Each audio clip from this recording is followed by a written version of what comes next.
Olá, meus queridos amigos, vamos ao estudo da lição número 7, a lição que fala sobre a lei e a graça. Quando nós olhamos para a Bíblia, o que é que nós vemos? Algumas pessoas veem somente a lei, outras pessoas veem também a graça, e outros conseguem ver a lei e a graça. Por isso que a lição dessa semana será muito importante, abordando esses dois temas que estão em Deuteronômio. O versório da semana está em Gálatas 2, verso 21, onde o apóstolo Paulo diz o seguinte: não anulo a graça de Deus, porque se a justiça provém da lei, segue-se que Cristo morreu em vão.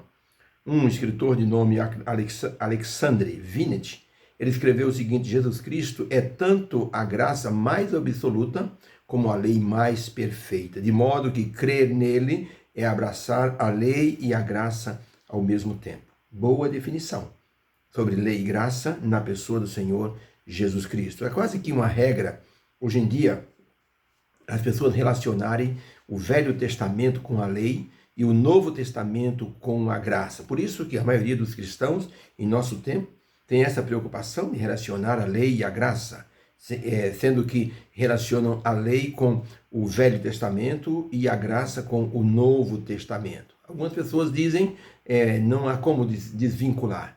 Por causa de Moisés recebendo a lei de Deus dos 10 mandamentos lá no Monte Sinai, as pessoas associam que todo esse período do Velho Testamento estava vinculado à lei e tão somente à lei. E quando olham para o Novo Testamento e veem Jesus morrendo na cruz, dizem então, Deus fez um pacto no Monte Sinai e deu a lei dos 10 mandamentos. Deus fez um novo pacto no Calvário e o Senhor Deus inaugurou o período da graça. O grande problema é que as pessoas tentam anular a lei de Deus por causa da graça. E isso é uma falta de compreensão, assim, do panorama bíblico, porque não podemos anular uma coisa pela outra. A lei nos condena, com certeza. A lei é um espelho, mostra onde temos errado, onde está a sujeira na nossa vida espiritual. Mas, ao mesmo tempo que a lei, ela nos condena, ela nos aponta para a necessidade de um Salvador. E esse Salvador só encontramos em Jesus Cristo. De maneira que a lei e a graça se completam no Calvário. Por isso é importante não desconsiderar o Velho Testamento, abandonando como se fosse algo a ser esquecido. Por outro lado, a graça é vista como um elemento que dá possibilidade às pessoas de fazer qualquer coisa. Não é assim. Só porque a graça nos salva, não quer dizer que eu possa fazer todas as coisas. A lei continua existindo e mostrando para o ser humano que mesmo debaixo da graça, ainda pode haver uma condenação. O apóstolo Paulo foi muito claro em dizer essas palavras. Por isso que o assunto da graça não pode desculpar um cristão de cometer nenhum tipo de pecado. Então, quando eu pergunto às pessoas, mas você adultera? Não. Por quê? Porque está na lei? Mas peraí, eu não estou entendendo. Você disse que não estamos debaixo mais da lei, estamos debaixo da graça. Mas você continua guardando a lei? Eu continuo. Mas por que você não guarda o santo sábado? Porque o sábado foi modificado. Interessante. Jesus disse que nenhum i ou um tio seria retirado da lei. Por que ele mudaria a sua lei retirando apenas o sábado se é o sinal do Criador? Não tem lógica uma explicação dessa forma. Quando falamos da lei, estamos falando do padrão divino. A lei representa o caráter divino, então a lei representa, assim, um padrão divino para avaliar os seres humanos. Obviamente que nenhum ser humano consegue guardar toda a lei se não estiver ligada a Jesus Cristo. Por isso Jesus Cristo nasceu para se tornar homem, um ser humano, e desta forma guardar a lei, segurando nas mãos de Deus. Jesus tinha uma vida de oração. Então a Bíblia diz que Jesus viveu sem pecado. Sem pecado significa viveu sem transgredir, porque a Bíblia mesmo diz que o pecado é a transgressão da lei. Quem transgride a lei torna-se condenado por ela, e só existe uma forma da pessoa não passar pela condenação, é através da graça de Deus. Louvado seja Deus pela graça. Nós não merecemos, nós não temos condição nenhuma. Por isso podemos fazer uma semelhança da lei e da graça com a ilustração de uma terra ruim. Quando a terra é ruim, o agricultor ele mistura alguns fertilizantes para compensar a ausência de nutrientes naturais que tem na terra, para que a terra possa produzir de maneira plena. Com isso, podemos verificar hoje que Israel por exemplo, eles cuidam da terra de maneira clara. Eles fazem uma espécie assim de um controle de dosagem de nutrientes da terra. Pegam ali uma porção de terra, analisam os minerais que tem na terra, os nutrientes assim, essenciais para a fertilização e para que haja então ali uma produção agrícola, e verificam o que está faltando. Está faltando ferro, manganês, está faltando zinco. Eles então associam esses nutrientes à terra e a terra se torna produtiva. Tanto que Israel é o país que em primeiro lugar no mundo na produção de laranja, tomates e flores.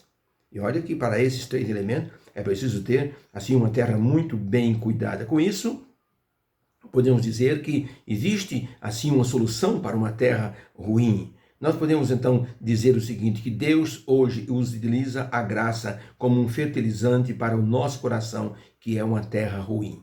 E então esse coração, essa vida, essa pessoa, que é considerada uma terra ruim para produzir os frutos do Espírito, entra a graça, fertiliza esta vida, de maneira que, com isso, nossas atitudes, nossas virtudes são consideradas como frutos do Espírito Santo, por causa da melhoria que a graça fez na vida daquela pessoa. Por isso, a Bíblia diz, se o meu povo, que se chama pelo meu nome, se humilhar e orar, e buscar a minha face, e se converter dos seus maus caminhos, então eu ouvirei do céu, e perdoarei os seus pecados, e sararei a sua terra.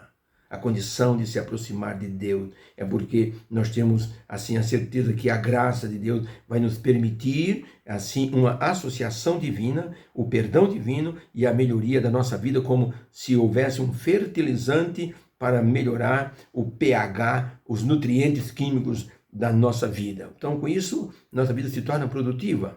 Veja uma pessoa, o primo do meu pai, por exemplo, era um bebedor de cachaça.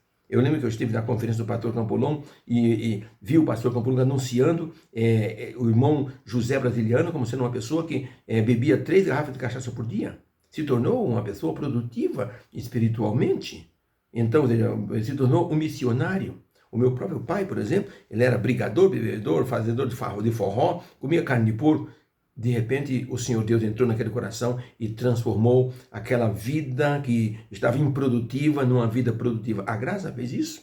Nada poderia fazer mudar aquela vida, a não ser a graça do Senhor Jesus Cristo. Então, a graça é como fertilizante que melhora a terra ruim do nosso coração para a produção dos frutos do Espírito. Ellen White escreveu em Meditações do ano de 1974, na página 8, o seguinte, é uma transcrição de um dos livros dela.